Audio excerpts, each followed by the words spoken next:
I'm meteorologist Monica Woods, and we are right back at it. That storm door is open. Our fall and winter rain and snow has arrived. More weekend rain and snow on the way. We've got travel impacts to talk about once again heading into our Saturday and Sunday. Now, this is what we were dealing with on our Thursday. Rain-soaked roads, ponding, flood concerns, as well as mud and debris flows possible. With the accumulated rain continuing into our weekend, we're going to have to continue to monitor that. So for our weather impact headlines, we're right back at it. The timeline now shifts to Sunday. Rain, wind, and snow making a return to expect more travel delays for the weekend outlook. That one not as much of a soaker as what we've been seeing on our Thursday, but it is going to add additional rainfall coming in, especially through central and southern California, just because of the position of where this storm seems to want to favor. Here's a look at our high resolution futurecast. And again, for our Friday, we're mainly looking at the wraparound moisture. We still have a little touch of cold air trying to work its way in. So snow level has been struggling. We've mainly been seeing that high elevation rain, which has been putting a lot of runoff coming into the valley and lower elevations, adding to the flood concerns.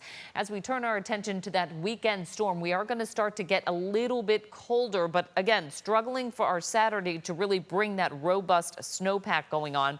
It's not until we get into our Sunday forecast that we start to see the surge of some of that colder air working in and that snow levels starting to drop. So Sunday, a much better performer for snow than, say, our Saturday outlook. All of that will bring us additional rainfall, mostly for the central and southern part of the state. So you're going to see more in the way of about 2+ inches for Bakersfield, parts of the foothills, Fresno, nearly 1.5 inches. Compare that to Sacramento, about 1/2 inch, as well as Redding.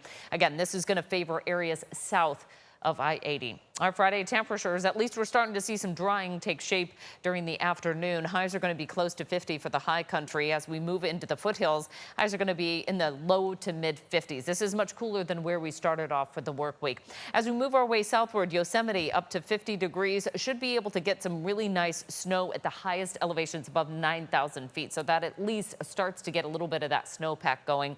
60s throughout the Central Valley. That includes Fresno as well as Madera. As we move into the Central Coast, highs are going to be in the 60s. We still see some lingering showers along the Central Coast for our Friday, as well as parts of the San Joaquin Valley. That low really struggling to kind of make that final push off to the east. So we'll still be dealing with the lingering showers. In the Bay Area, highs in the 60s for our Friday. Inland areas also in the 60s. There's not a huge temperature variation from the coast to the valley, as you can see here. 60s along the northwest coast. That's what we'll see for the north end of the valley. 50s as we head over towards Plumas and Lassen counties. 60s right through the capital region, with overnight lows dropping into the upper 40s to right around 50. Moving on to our extended forecast, of course, that includes that kind of washed out weekend. Mostly Saturday late in the day through Sunday is when we see most of that coming through. Now, this will have lingering impacts for Monday morning's commute. So Thursday, not a great one. Friday, a little bit better, but then we're right back at it for early next week. But again, we have that weather impact alert for Sunday, disruptive weather over the weekend, more rain next week.